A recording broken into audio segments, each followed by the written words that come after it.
दोस्तों, स्वागत है आपका अपने YouTube channel Ashok sir English coach में। दोस्तों, आज का हमारा टॉपिक है क्लास 12th में पढ़ाई जाने वाली फ्लेमिंगो बुक की first poem my mother eight 66, जिसे लिखा है कमला दास जी ने। कमला दास जी जो कि अपनी माँ के लिए दुख प्रकट करती हैं, क्योंकि उनकी माता 66 ईयर की हो गई हैं और वो वृद्धावस्था में हैं। तब वो यहाँ पर दुख प्रकट करती हैं उनकी वृद्धावस्था के लिए और उनके कुछ ना कहने के लिए भी। ये परिस्थिति दोस्तों हम सबके साथ में आती है कि हम अपने बड़ों के लिए, हम अपने वृद्धों के लिए दुख व्यक्त करते हैं, सोचते हैं कुछ कहना, लेकिन उन परिस्थितियों को हम वहीं पर छोड़ देते हैं और कुछ कह नहीं पाते। लेकिन वो समय बीतता चला जाता है, कभी कभी उसका प्रभाव भी हमारे साथ में गलत हो जाता है। तो ऐसी एक पोएम को कमला दास जी ने लिखा है कि माय मदर एट 66, मेरी माता जी 66 वर्ष पर। तो दोस्तों, पहले मैं इसके एक स्टेंजा को पढ़ता हूँ, उसके बाद आपको इसके जो वर्ड बाय वर्ड अर्थ समझाता हूँ। देखिए, driving from my parents home to Cochin last Friday, कि मैं पिछले शुक्रवार को अपने माता पिता के घर से कोचीन हवाई अड्डे के लिए गाड़ी चलाती हुई जा रही थी। वो कहती हैं कि उनकी जो माता थीं वो भी उनके साथ में कार में बैठी हुई थीं। तब वो ड्राइविंग चलाते हुए फ्रॉम माय पेरेंट्स होम, मेरे अपने माता पिता के घर से, टू कोचीन को लास्ट फ्राइडे, पिछले शुक्रवार को, यानी कि पिछले शुक्रवार को कवित्री कमला दास जी अपने माता पिता के घर से कोचीन हवाई अड्डे के लिए गाड़ी चलाकर जा रही थीं। आई सा माई मदर, इसका मतलब है कि उनकी माताजी उसके पास ही बैठी हुई थी और वह 66 वर्ष की थी। तब वो कहती हैं कि आई सा माई मदर, मैंने अपनी माता की ओर देखा, मैंने अपनी माता की ओर देखा, बिसाइड मी, जो कि मेरे पास में बैठी हुई थी। Those open mouthed her face as seen like that of a corpse. तब वो कहती हैं डोज मीन्स वो ऊँग रही थीं, वो उबासी ले रही थीं, उनका मुंह खुला हुआ था। ओपन माउथेड का मतलब है मुंह खुला होना। तो वो कहती हैं कि उनका मुंह खुला हुआ था, खुला रह गया था। हर फेस, और उनका चेहरा पीला, एसिन लाइक, एसिन का मतलब था पीला होना, कि उनका चेहरा like the ashen like that of a corpse, उनका चेहरा बिल्कुल पीला हो गया था, मुरझाया हुआ दिखाई देता था और राख जैसा धूसर लगता था या भूरा लगता था, और वह एक लाश के समान निर्जीव प्रतीत होता था। यहाँ पर जो इन्होंने लिखा है कॉर्प्स, कॉर्प्स का मतलब होता है लाश के समान प्रतीत होना या मृत शरीर हो जाना। आगे चलते हैं। तब वो कहती हैं pain and realise with that she was as old as she looked. तब वो कहती हैं कि उसकी माता का निर्जीव तथा विवर्ण चेहरा, यानी कि जो भूरा चेहरा था, जो बिल्कुल बेकार हो चुका था। विवर्ण का मतलब होना है कि जिसमें कोई कलरलेस हो, जिसमें कोई भी कलर ना दिया गया हो, बिल्कुल भूरा भद्दा। तो उनकी माता का निर्जीव तथा विवर्ण चेहरा उसके हृदय को दुख पहुंचाता था, लेकिन वृद्धावस्था अपने ही विचारों में खोई हुई प्रतीत होती थी। तो that she was as old, तब वो महसूस करती है कि उसकी जो माता जी हैं वो बूढ़ी हो चुकी हैं, और जैसी वो प्रतीत होती हैं अब उसके हिसाब से वो बूढ़ी हो चुकी हैं।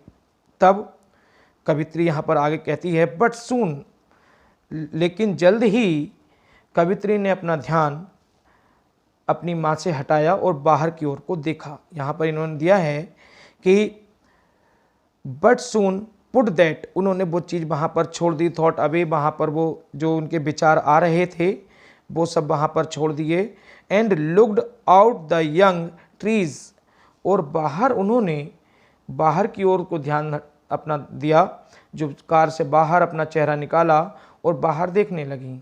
तब वो देखती हैं कि ट्रीज स्प्रिंटिंग, स्प्रिंटिंग का मतलब होता है दौड़ते हुए, चलते हुए, तेज भागते हुए। तब उन्होंने देखा तेज भागते हुए पेड़ों को, क्योंकि वो उनकी कार आगे जा रही थी और पेड़ उन्हें पीछे को भागते हुए, तेज भागते हुए नज़र आ रहे थे।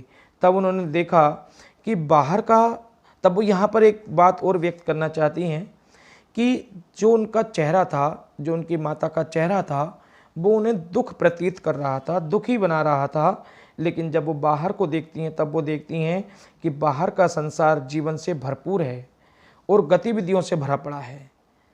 तरह तरह की गतिविधियां हो रही हैं, पेड़ भाग रहे हैं, लोग अपने घर जा रहे हैं, कुछ लोग अपने घर से आ रहे हैं, कुछ लोग काम पर जा रहे हैं, तरह तरह की गतिविधियां हो रही हैं। तो इन सब बातों को वो देखती हैं। आगे वो कहती हैं द मैरी चिल्ड्रन, मैरी मान होता है खुशी, प्रसन्न, मुस्कुराते हुए। तो वो कहती हैं मैरी चिल्ड्रन यानी कि खुशी या खुश से भरे हुए जो बच्चे हैं। स्प्लिनिंग का मतलब क्या है? बाहर निकलना। स्प्लिनिंग का मतलब है बाहर निकलना। तब वो देखती हैं कि कुछ बच्चे अपने घर से प्रसन्न अवस्था में बाहर निकल रहे हैं। तो इस तरह से गतिविधियों से भरा हुआ वो संसार देखती हैं। छोटे छोटे वृक्षों को दौड़ते हुए उन्हें प्रतीत होते हैं और कुछ बच्चे उन्हें अपने घरों से बाहर निकलते हुए प्रसन्न दिखाई देते हैं। चलिए आगे चलते हैं। But after the airport's security check, लेकिन जब वे हवाई अड्डे पर थे, जब वो हवाई अड्डे पर पहुंचे तो उन्होंने सुरक्षा जांच से गुजरना पड़ा। वो कहती हैं यहाँ पर देखिए, आफ्टर द एयरपोर्ट्स यानी कि जो हवाई अड्डे पर सिक्योरिटी चेक, सिक्योरिटी यानी कि सुरक्षा की जो गतिविधियां थीं उनसे उन्हें गुजरना पड़ा। Standing a few yards away, वो कुछ दूरी पर खड़ी थीं। यार्ड्स मीन्स गज होता है। तो वो कुछ दूरी पर खड़ी थीं सिक्योरिटी चेक के बाद में, अपनी माता के से कुछ दूरी पर खड़ी थीं। तब वो कहती हैं कि I looked again at her.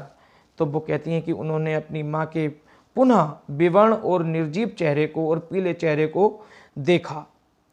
अब वो कहती हैं आगे वान, वान मीन्स होता है बीमार। वान मीन्स क्या है? बीमार। तब उन्होंने बीमार, पेल मीन्स पीला, तब उस चेहरे को पुनः देखा और वो आगे कहती हैं as the late winter's moon and felt that old.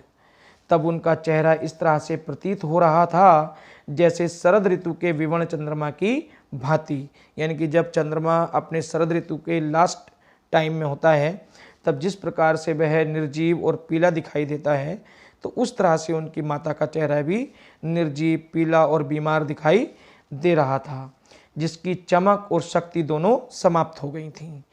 Familiar एक, एक मीन्स होता है दर्द, पीड़ा।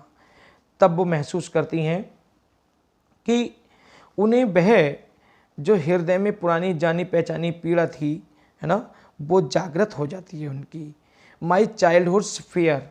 तब वो कहती हैं कि जो उनके बचपन का भय से उसे फिर से जकड़ लिया। मतलब उन्हें जो बचपन में डर लगता था, उन्हें जो बचपन में पीड़ा होती थी और एक ऐसा दर्द जो उनका जाना पहचाना था, जिसे वो कई बार महसूस करती थी या किया था, वो फिर से उन्हें पीड़ा जकड़ लेती है।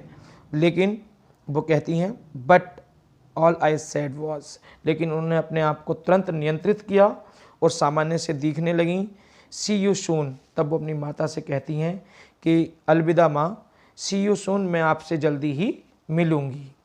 वो अपनी माता को छोड़ते समय, अपनी माता से विदा लेते समय, क्योंकि उनकी माता को दुख ना हो, उनकी माता को बुरा ना लगे, इसलिए वो अपनी माता को एक दिलासा देते हुए कहती हैं कि अलविदा माँ, अब मैं आपसे जल्द ही मिलूँगी। और वो बाद में कहती हैं कि अम्मा, अम्मा का यहाँ जो मतलब है वो माँ से है और दोबारा मिलने की वो कामना करती हैं।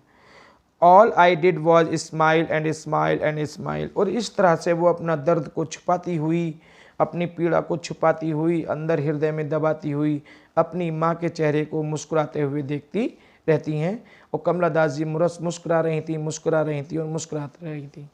तो दोस्तों, इस तरह से हमारी ये पोएम पूरी हो जाती है। कभी कभी हम अपने बड़ों के लिए इस तरह की पीड़ाएं महसूस करते हैं, लेकिन उन्हें व्यक्त नहीं करते। ये परिस्थिति केवल कमला दास जी ने अपनी ही नहीं, हम सबके लिए ये परिस्थिति दर्शाई है, क्योंकि हम सब इसी दौर से गुजरते हैं। धन्यवाद।